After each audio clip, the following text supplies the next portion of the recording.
There you go.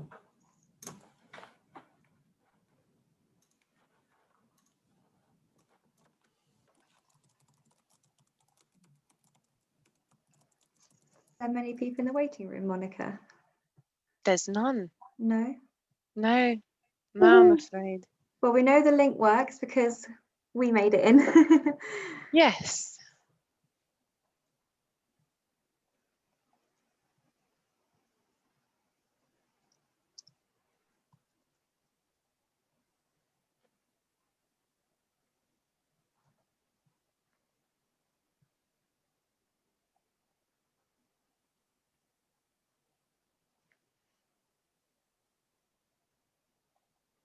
Good afternoon, Councillor Holditch.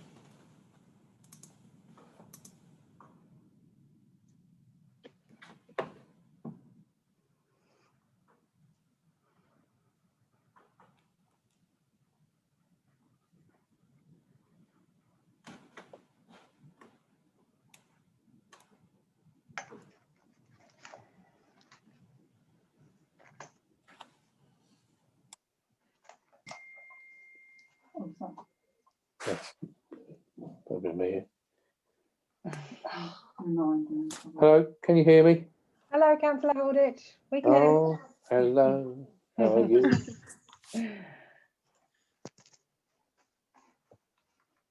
You're all right. Am I right? Yeah, you're all right. How you doing? You all right? Yes, thank you. How are you? Well, I had to work out who I am, but I've even got my name on my mask. Oh, that's cool.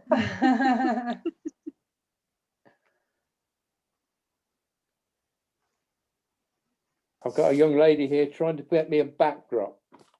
Nice.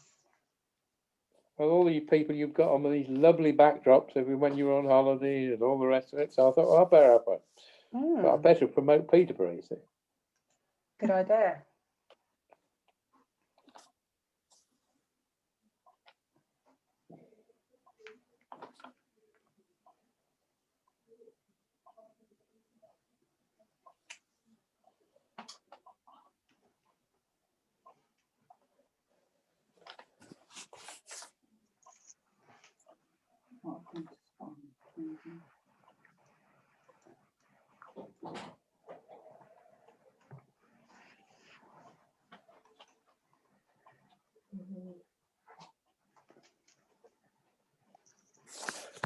This is Rachel, all right? Oh, hello, Rochelle.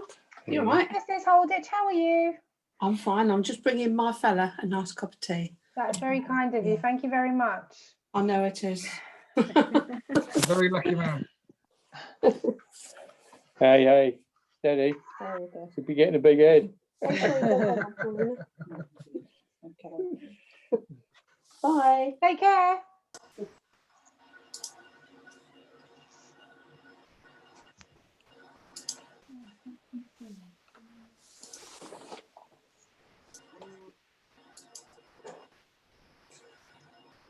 Did somebody mention tea? Hard luck, mate. Hi, Al. I can pour it over the screen and see whether it works. We'll have to try. Have you got a straw? If you're brewing, I'll get a straw. No problem.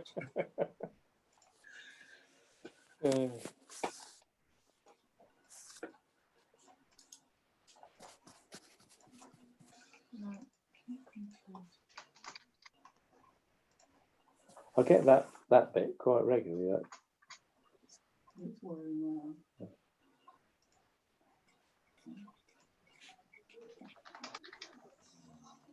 So in reality, I'll tell Queen I can't get the backdrop on Zoom because it's the basic. Right. You haven't got a license. With Teams, I'll speak to Karen and see what she did when she came last time, and then I'll perhaps have to come back. Okay, yeah, not a problem. But I'm pretty sure if we download the desktop version, it should be, you should be able to get the backdrops up automatically. Has not come through yet? Not even if you go into those unpinned things. Just here. Mark letters in red, didn't they? Oh, no, you sent that on.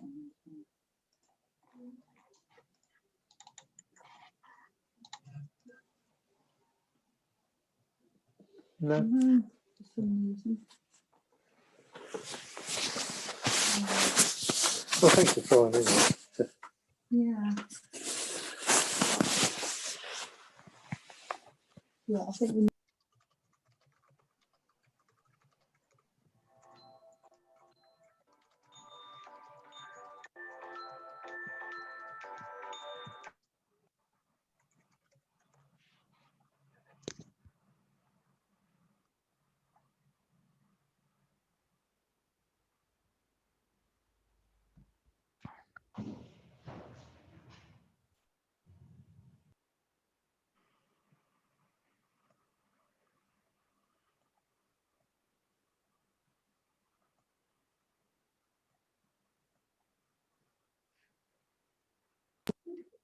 Hello, Mr. Mayor. Hi, John. Hello, everybody. Good afternoon, everyone. Nice chat. I've got Liz lined up for you for 4 o'clock, I think. I'll come back to that, John. We've decided to go in a slightly different direction on that. Once we've dispensed with the formalities of the meeting, right at the end, I'd like to come back and talk about that, if we may. I think Kim's spoken to her directly, just to stand her down for a few minutes while we reposition ourselves a little. Hi, Chair. It's Nick here. Just to say it's gone 4, but we still require a few more members to be quorum. So we're going to have to wait a few minutes. It should be a quick meeting if we don't wait.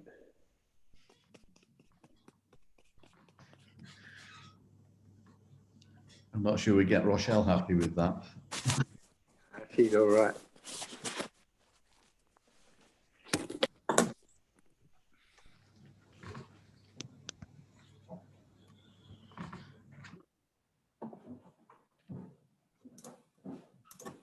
Hey, Nadine, all right? Yep, you. What do you think you are, flying an aircraft? I'm ready to go, John. Whenever you want. Where do you want to go? Oh, I don't mind. I guess so you know some more exotic places in the world than I do. Well, I haven't been to many recently, but yeah, it could have been quite interesting.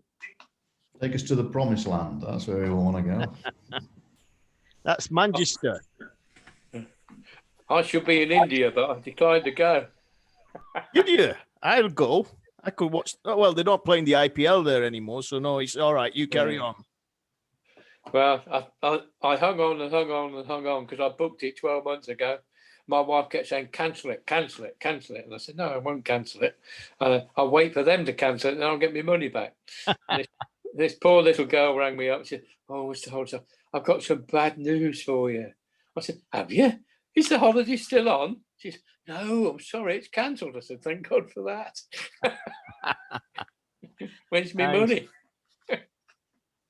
Well, that's just a virtue of your experience and patience, you see. Yeah, absolutely. Bless her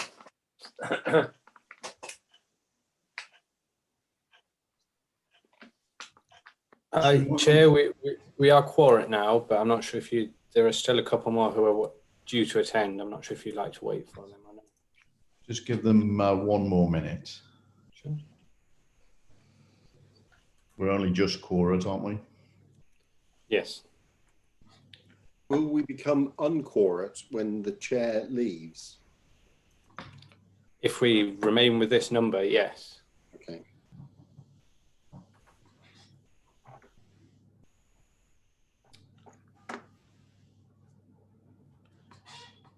Nick, who have we formally had apologies from? We just had apologies from Mark Dorset and Faye Holland, and Nikki Morby is going to try and join, but she's tentatively given her apologies.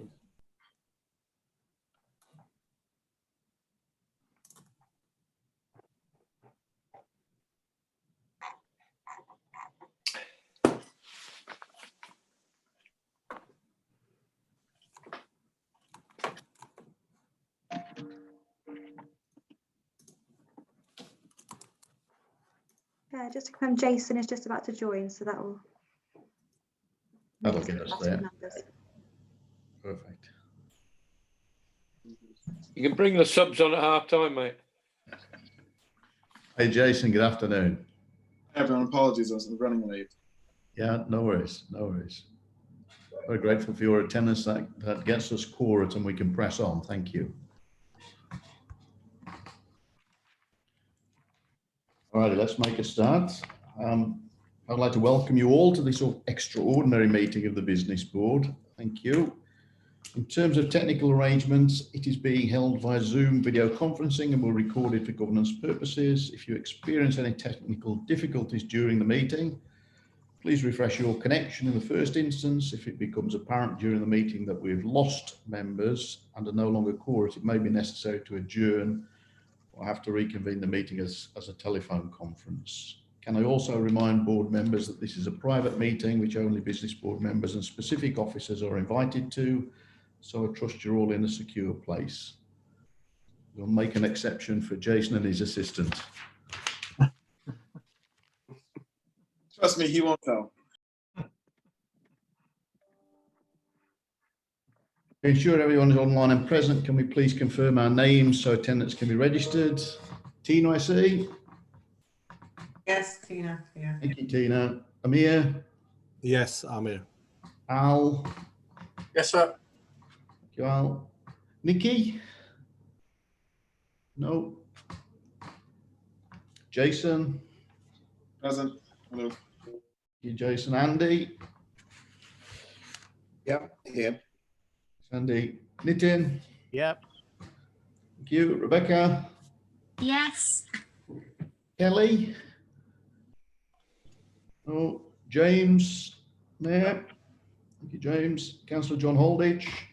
Here. And myself, Austin Adams. I think we covered apologies already, informally. I'd like to take the opportunity to remind the Business Board of the requirement that members attend at least a third or more of scheduled Business Board meetings annually. This is something that is being monitored and reviewed by me as chairman, and I ask members to be mindful of their time commitments towards the Business Board. Please let us know if you can't make the meeting. As you can see, we're pretty close to not being quorate. This is an opportunity to declare pecuniary interests or any other conflicts of interest. Do members have any conflicts to declare? Okay. I personally have a very strange conflict in that the first agenda item represents, as you'll all be aware, a nomination to take up a position with the GCP.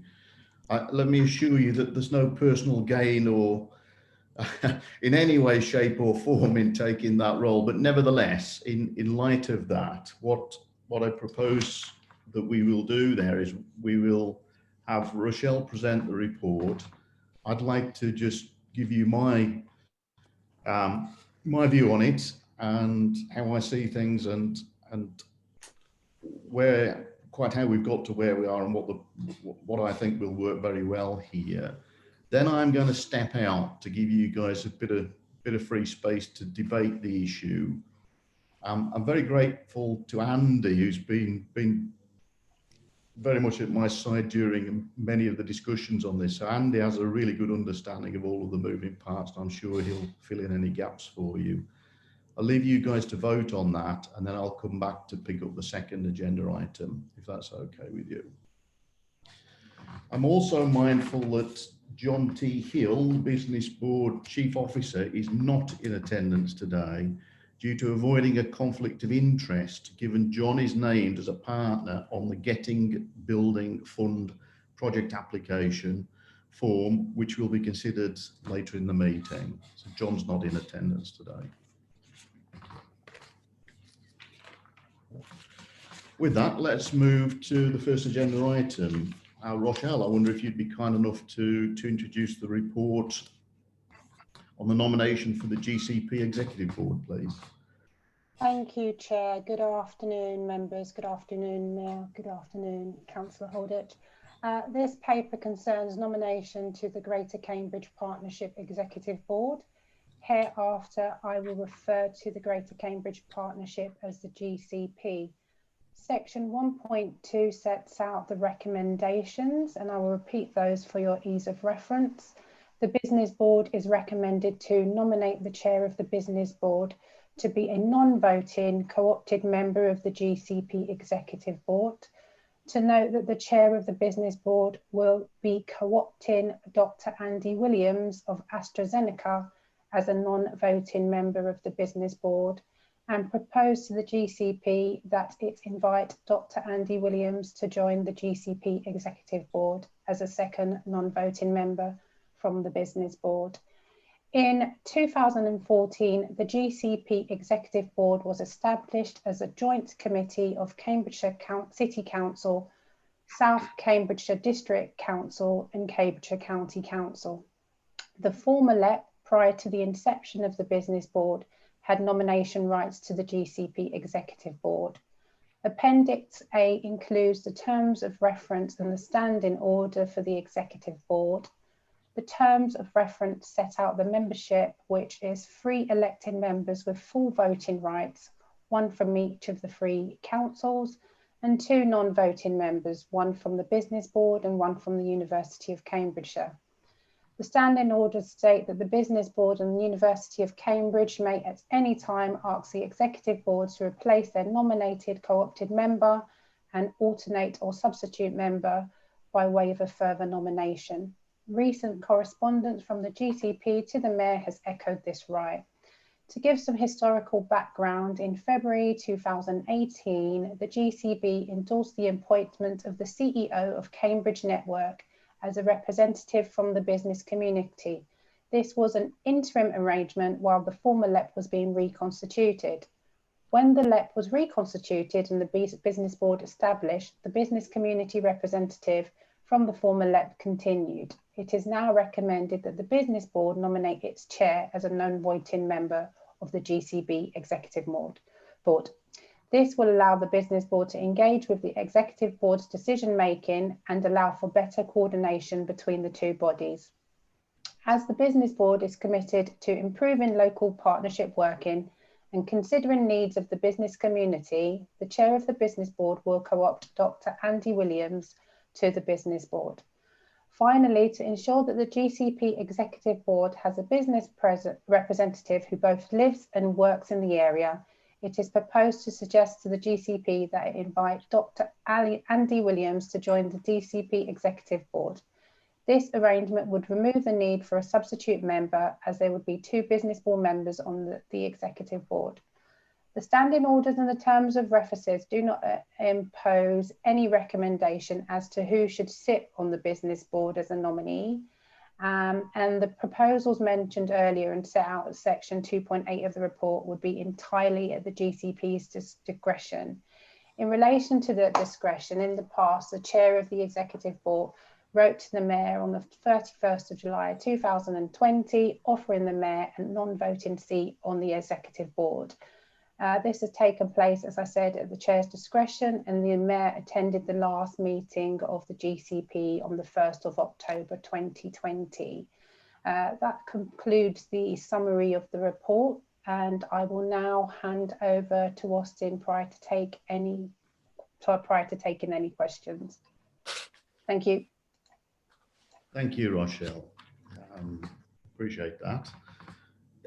I just wanted to add a little bit of colour to this from my perspective, just so everyone knows where I'm coming from here. I was approached many, many months ago, actually, over this particular dilemma that the current Business Board representative really wanted to step down. And previously, this had been, the role had been fulfilled by the previous chair of the LEP. Now, the general view is he didn't necessarily, well, that didn't work out so well. Let me just put it like that, for various reasons, and consequently, just naturally shifting to an automatic position where the chair of the LEP naturally just takes over this role gave rise to some concerns, as some of you will be aware of. I know a number of people were directly approached by members of the GCP or related third parties expressing concerns about my lack of knowledge, intimate knowledge of the businesses within Cambridge in particular and Greater Cambridge. And rightly so. When I was first asked about this role, my concerns were twofold. One, the workload, frankly, of taking on this position, and secondly, whether I could make a meaningful contribution. Because when I looked through some of the minutes of some of the meetings they'd held, even the executive board were dealing with things at a very, very granular level. And I wasn't entirely sure I could contribute to that meaningfully, not having all the background information. So I was less than enthusiastic about it. But what I did notice over time, keeping a mindful eye on this, was increasing difficulties with the alignment of the plans and the investments and our plans and the combined authorities' broader plans, particularly with regard to infrastructure and growth. And a general recognition that dawned on me that, and I have to tell you, I had a real lights on moment when we went to see the AstraZeneca facility and the hospitals there, that we got a fantastic investment there, doing all the right things, but the surrounding infrastructure to support that seemed out of sync with the plan. Consequently, people couldn't get to work, couldn't park, all sorts of issues with congestion, can't attract the right people because the housing costs are too expensive local to the plant, but people can't travel long distances either. And when we go back to what we learnt from the Sphere report and the basic building blocks of our industrial strategy, it was a lot to do with connecting the dots. If we want hugely successful businesses to grow within Cambridge, then an important element of that is going to be providing the housing within the communities surrounding the core, the Fens, Peterborough and the like, and providing the right connectivity of the transport mechanisms and the like to support it properly. And there seemed to be the disconnect. And over time, certainly over the last few months, I've picked up on a number of disconnects. And more importantly, I think central government has spotted some of those and created a situation where there's a danger that because we're not seen to be collaborating to the extent that we could, that could ultimately colour government's view on the money that they put into both the combined authority and the GCP over time.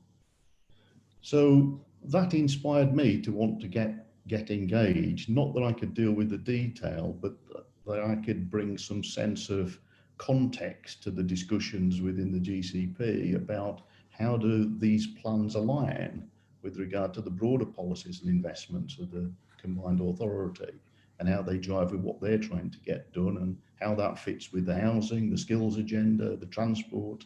There's a much broader play to be had that I certainly don't feel that the current construct of the GCP board have the reach to properly understand all of the other moving parts and be cognizant of them. So that's why I'm interested in getting involved in this.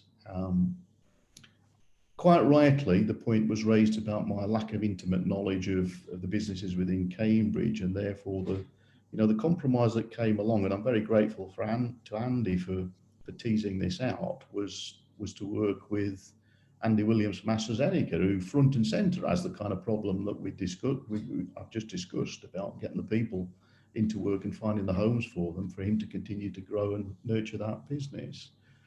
And he has an intimate knowledge of many of the businesses, and particularly the larger businesses around Cambridge. So a combination of the two of us working together side by side, I think provides both the best blend of what the GCP require. It extinguishes their argument that we don't collectively have all the intimate knowledge that we need to make a positive contribution. And it gives us some influence over making sure that the plans are lined up so that we can make progress. So that's how I got to where we are today. I think the compromise here is less of a compromise actually, but actually it's teased out what is ultimately a much better solution, to have two business representatives on the GCP board, one with an intimate knowledge and one with a broader perspective, not just of Cambridgeshire and Peterborough, but the whole of the UK as well. The other advantage in this, of course, is it enables us to bring Andy Williams as a co-opted member onto the business board, which brings a terrific boost to our scope and understanding, particularly of the pharmaceuticals, particularly of inward investment of large technology-based businesses that might want to invest in our patch and really understand what makes them tick and what do they need to make sure that our investments are properly aligned. So win-win all round is the proposal in my mind. I'll leave it at that for now. I'll duck out and let you guys debate the pros and cons of that. Andy, as I say, has a very intimate knowledge of all the moving parts here, so I'm sure he can help. And I'll come back to you when we get to the next agenda item. Before you go, Chair, I'd like to ask you a question. Go for it. One of the problems we had with the LEP, it was Cambridge-centric. Does this not put that back into there unless Peterborough has the same opportunity and somebody comes and sits on Opportunity Peterborough's board or something like that? Well, it certainly wouldn't do any harm. I mean, but that's really what I'm there for, to try and bridge that void. That in many respects, Andy Williams is more than capable of running this role on his own, but I think we just perpetuate the Cambridge-centric thinking. It's the way it's seen, Chairman. The name Cambridge in there to Peterborough is, I'm afraid, a no-go area. For sure. Hopefully I can shine a light on that. And I will take a resolution to the Opportunity Board that a representative for the Business Board sits on there. Yeah, I think, John, you're asking a slightly different question, which is about having a business board rep on the Opportunity Peterborough board to make sure that we understand what they're doing and want, and they have a direct connection into the business board, and that would make a lot of sense to me. Yeah, that's what I was asking. Agreed. All right, yeah. Can I duck out and let you guys debate it amongst yourselves? Or let's keep him here for another hour.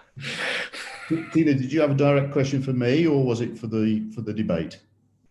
No, I've made the question. I will make sure that the Opportunity Board, Peterborough Board address that. Perfect. Thanks, John. All right. Tina, sorry, was your question to me directly? Or? Yeah, well, I don't know who can answer it. So a couple of questions. I mean, it's the Cambridge Partnership is bound to be Cambridge centric. I don't think we could confuse our aspirations to look at the whole piece with that. So I suppose the question is that we shouldn't become Cambridge centric by having this role. So that was one thing. So the second thing though for me is it was all a bit quick for me, Rochelle, about what's actually happening now. So the person who represents, and represents the right word, the business board at the moment is the CEO of Cambridge Network. That's right. So it's not actually somebody from the business board, and the terms of reference allow for somebody from the business board to be that person. Okay. I'm going to duck out, Tina, if you don't mind. I'm sure that Andy can help you with the background. Yeah, I'll happily answer that, Tina. So is the issue that somebody spotted a problem, or is the issue that somebody was looking from a governance point of view and saying, hold on a minute, we don't have business board representation here? Or is it that you don't think this person's doing the right job? So let me just play the history slightly, and then I'm conscious James, you wanted to comment as well. So basically under when the old LEP existed, Claire Ruskin, who is CEO of Cambridge Network, joined the Greater Cambridge Partnership as the LEP representative. And Claire used to sit on the old LEP. I think she was co-opted onto the old LEP. that, to be honest, that role's just carried on. So Claire's been doing a perfectly reasonable job representing the voice of business in Cambridge. Claire's stood down as the CEO of the Cambridge Network recently, then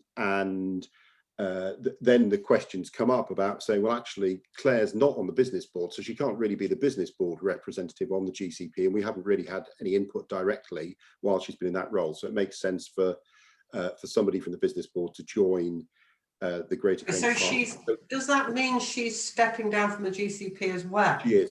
Yes, she is. Yeah. Oh, I see. Yeah.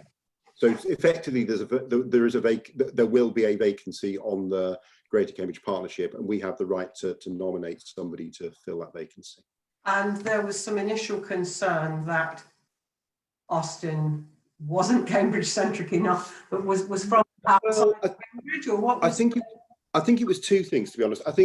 This has been sort of swirling around in the background for a little while.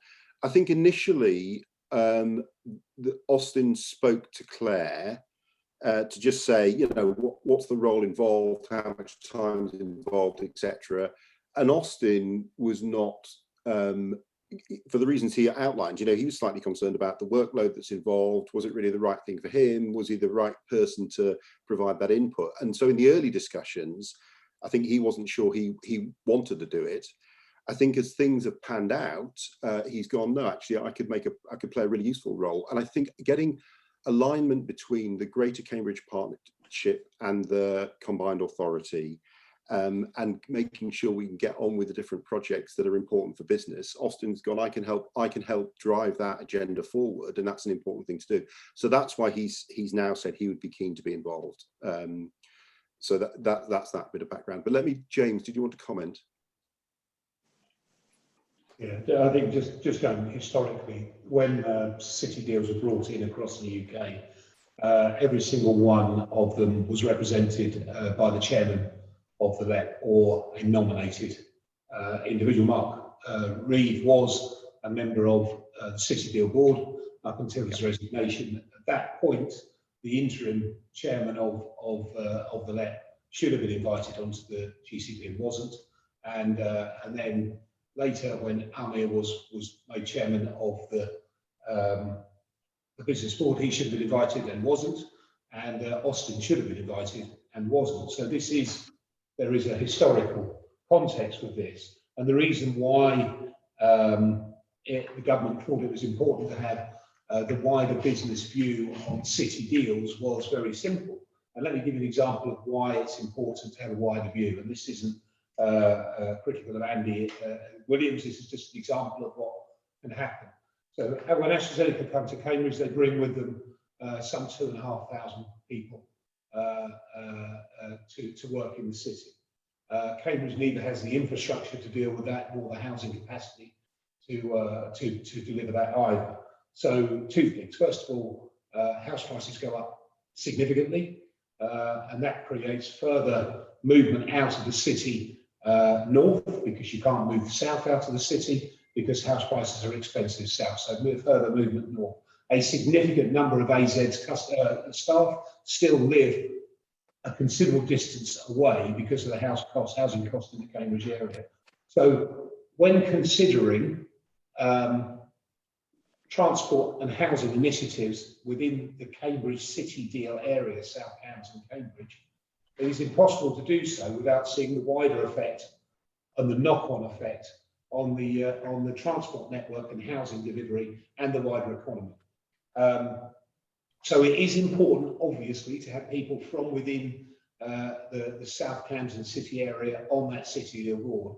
But what some of that Austin can bring is a wider perspective and a wider view of the issues surrounding business opportunities and connectivity in the Cambridge sheer region, rather than just in the sub-region of Cambridge City itself. So I think that Andy Williams is a good guy. I think he'd be a good representative for Cambridge on this board. I think having an AstraZeneca representative on this board, I think, will be beneficial. They're a significant international company. But I also think that having Austin on the City Deal board, the GCP board, I think will be of huge benefit to that board. I've sat in one meeting only, and the thing that came to my mind immediately was it was like a glorified parish council, and the insularity was extraordinary. And you know, I've seen a lot of meetings, a lot of different meetings over many, many years involved in politics, and you know, they've got more money at their disposal over a very small area than any other meeting I've ever been in. And I think a wider view, my perspective is, a wider view is absolutely needed within that organisation. Thank you, James. Any other comments or questions on this? Al? Does James continues to be a member and attend those meetings? Yes. Yeah, so I'm a non-voting member, as would be Austin. There's 3 votes in the GCP, and they are the representatives from the local councils. Nobody's elected onto the GCP. It's a committee, and there's 3 votes, as I said, and they're 1 each for the local councils. I looked on the website, but I struggled to understand exactly how it works. So thank you. Mine was just a quick one, Andy. It was just really trying to clarify.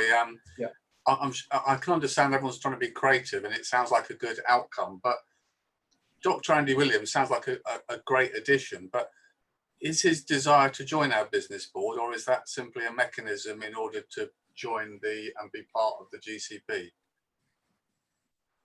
So Andy Williams is already a member of the GCP in what's called the Assembly.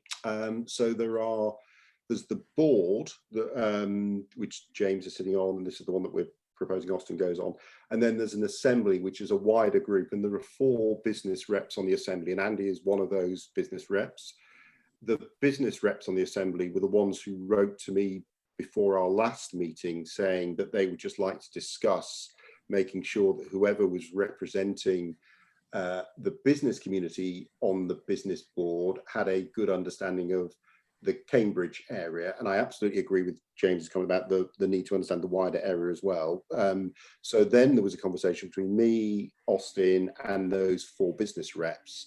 And on the back of that, we came up with the suggested solution, which says, actually, if we had both Austin and Andy on the board, it would be that would combine both the knowledge of the local area, looking at the wider piece.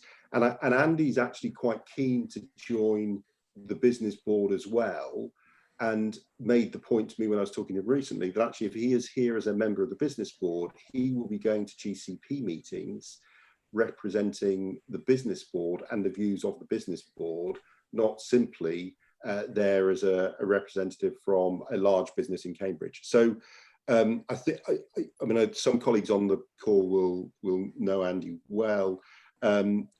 He will be a useful addition. I think what Austin said about actually this is potentially a better solution for all of us is true. I think Andy Williams will bring some insight and knowledge and thoughtfulness to the business board that we will benefit from in our debates. He'll be there representing the business board views at GCP alongside Austin, and so I think it is actually quite a good solution. Thanks, Andy. Rebecca, were you waving or? I was, yes, I was waving. Okay. So I've taken on board everything that's been said, and I think it sounds like a good solution in terms of membership of the GCP. My question is around precedent. So if we're co-opting Andy as a business board member in this role, does that mean that we would be open to other organisations wanting to have co-opted members to the business board from other parts of the region? Or is this unique? So we have Rochelle can correct me if I get this wrong, but we as a business board have the right to co-opt people to the business board. We don't, however, it's us co-opting them. So people could come to us and say, it'd be really good if you co-opted X, but we don't have to say, yes, we'll co-opt them. It's much more a case of what the business board needs. And so we control, we control the choice of whether or not to co-opt. I'll just add to what Andy has said, Rebecca. So there's two things really to note: that it's the chair's power to co-opt members, and secondly, there are only 5 co-optees that the chair can co-opt, and also those members are non-voting. So co-opted members are non-voting at all times. Thanks. Okay, I'm not seeing any other hands or questions. So we've got 3 recommendations. The first is that we nominate the chair of the business board to be a non-voting co-opted member of the Greater Cambridge Partnership Executive Board. Is everyone happy to support that? Seeing nods, thank you. Second one is that we note the chair of the business board will be co-opting Dr. Andy Williams of AstraZeneca as a non-voting member of the business board. So we're noting that, as Rochelle said, that's actually the chair's prerogative to co-opt people. And then the third thing is to propose to the Greater Cambridge Partnership that it invite Dr. Andy Williams to join the Greater Cambridge Partnership Executive Board as a second non-voting member from the business board. Everyone happy to support that? Again, I'm seeing lots of nods. Thank you. Thank you very much for that. Can we, someone magically can get Austin back out of the waiting room? That would be great.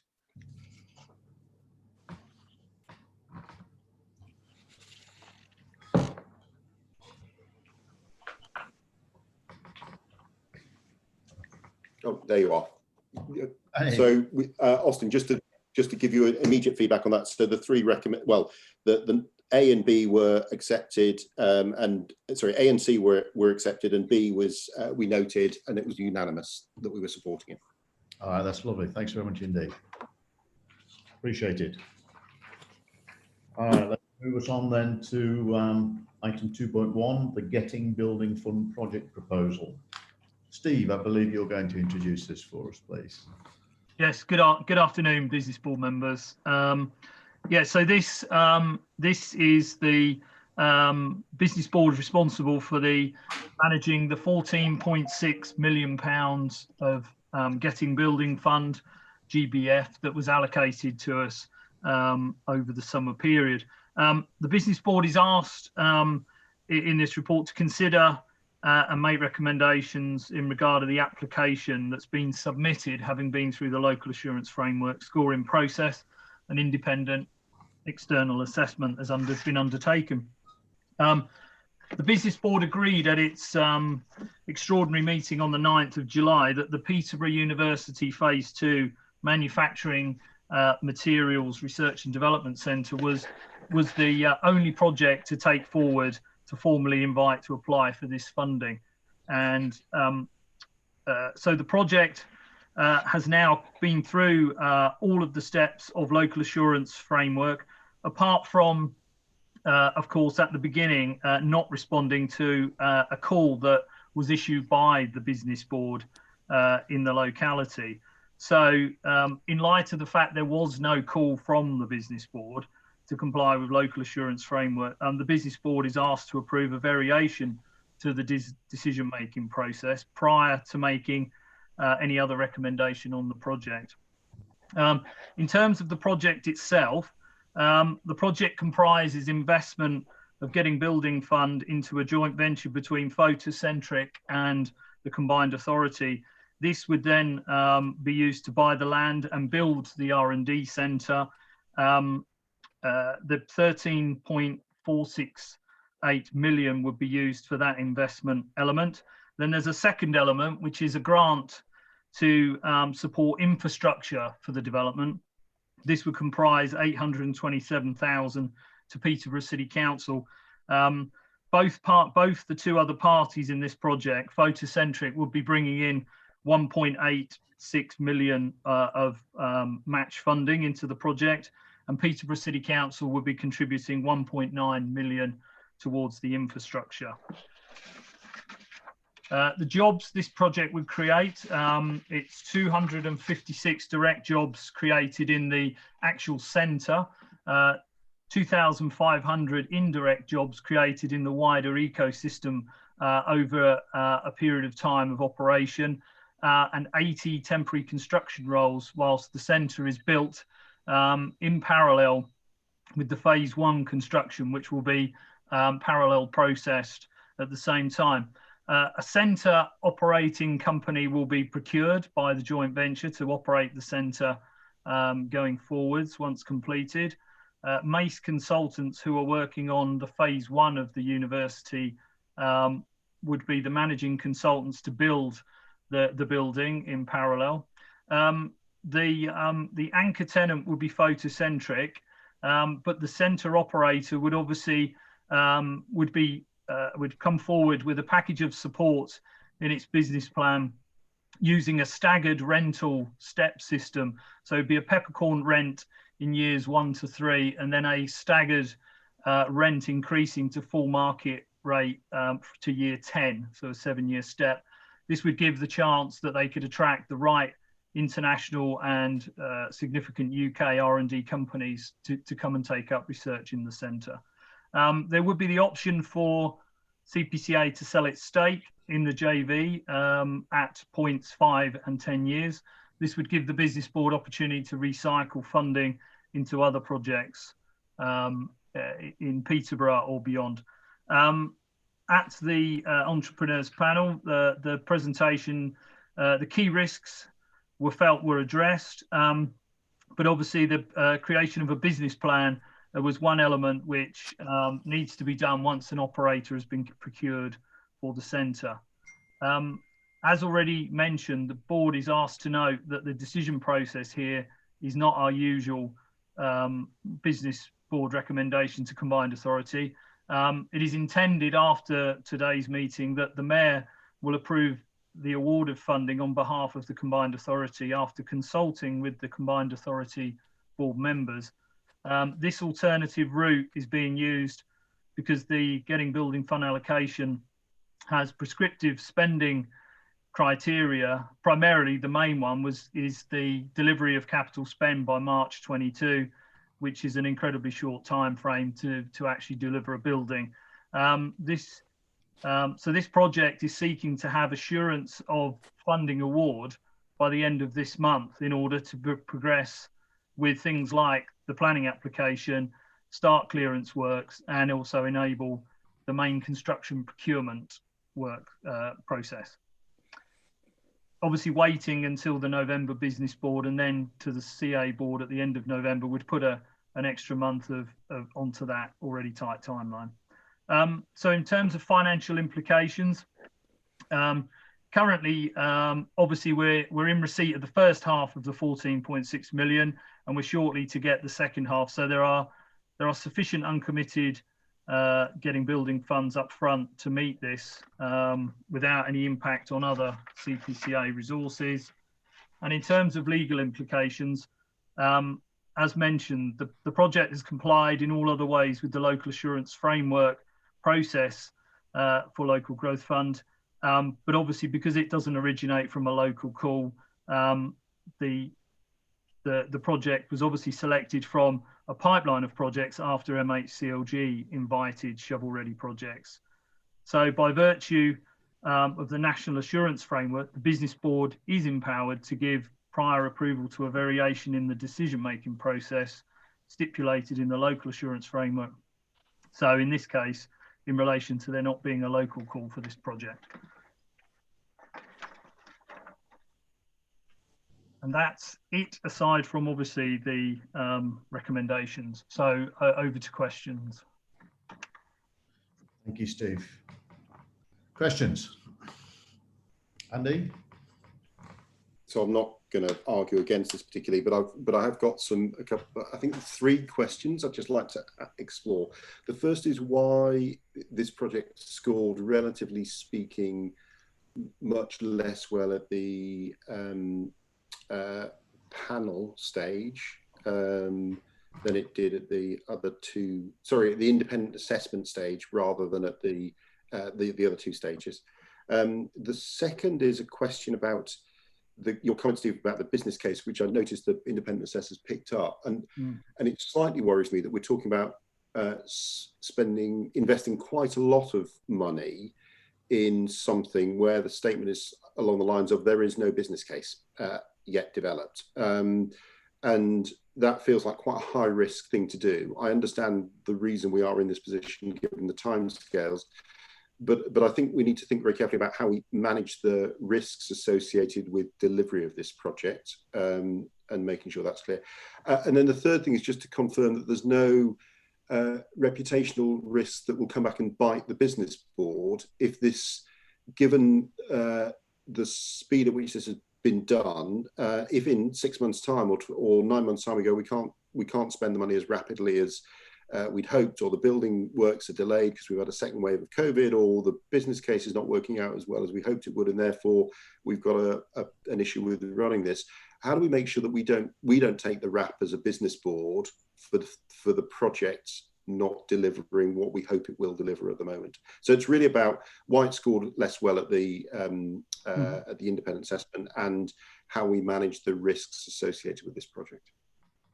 So I'll attempt to answer your questions, Andy. So I think you've kind of answered, I believe, the question almost by saying the evaluator has highlighted the missing business plan, and I think that's come out as one of the key conditions to the approval. And so I think looking across the scores they gave, that's probably the main element that's taking it down. I think there were other conditions, obviously, that they've pointed out. So an economic appraisal is one suggestion that they've given for the project. And of course, our old friend, legal advice for state aid, was another that they pointed out. So, yeah, but it's the business plan in the main that's reduced the scoring on the FAF. In terms of reputational risk, this will be a joint venture. So the equity investment, as far as defraying the money is concerned, that happens pretty quickly. I take your point, though. We will still be reporting to MHCLG on this during the period, and they will expect to see a building at the end of it. So, I mean, measures will be taken to put conditions on it, and there will be monitoring and evaluation. And if we need to take action, then clearly during the period, like we do with all of our projects, the business board would have that insight to make a decision to intervene at some point if action is required. Of course, there are conditions out of our hands, which is the same for all of our projects, really. You know, all of our projects tomorrow could easily stall. So we need to be ready as a business board to move to rectify or recover or replan some of these activities. If I may, Chair. Yes. Thanks, Robert. So I think Andy's absolutely right. For close monitoring of it and regular feedback. Yeah, I think Andy's absolutely right to highlight that risk, and that's one of the key reasons that we've made the recommendations what they are, to approve it in 2 tranches. As Steve's highlighted, we need to get the project moving in order to deliver in anything like the original timeframe that we've been requested to. However, we didn't want to commit all the business board's funds up front, given the lack of a full business case having been produced. And so we've staged that payment and put in that gateway process where they have to come back with a full assessment before they can be awarded or actually spend the rest of the funds.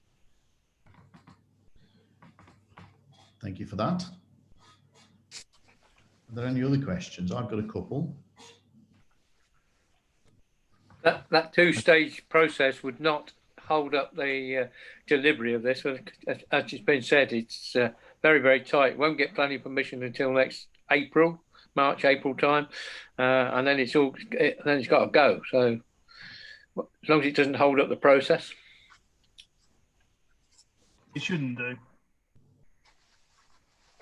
Is it so that going down the JV route, where effectively the funds get consumed in the equity investment in the JV, doesn't that get us off the March 22 hard stop?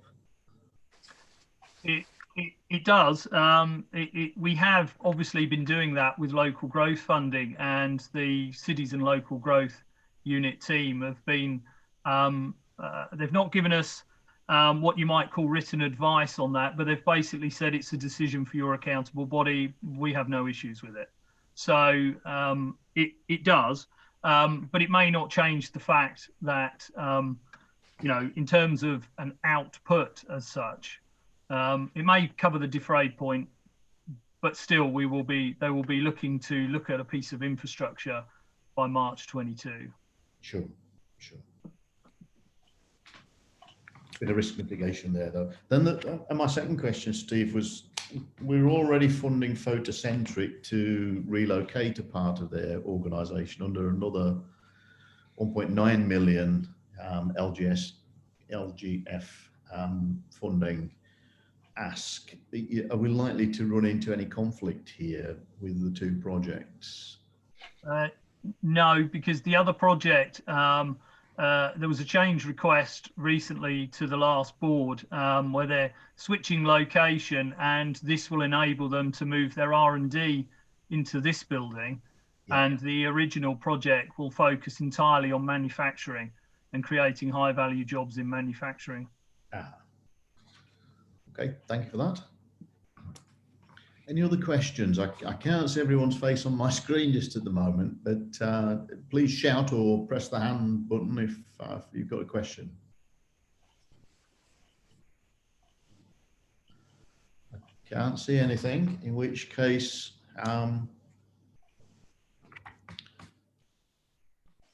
can we work on the principle that we've unanimous support for this, unless anyone by exception would like to step forward and say that they wouldn't support this application moving forward? Shout now. Okay, I don't hear anyone, don't see any objections or raised hands.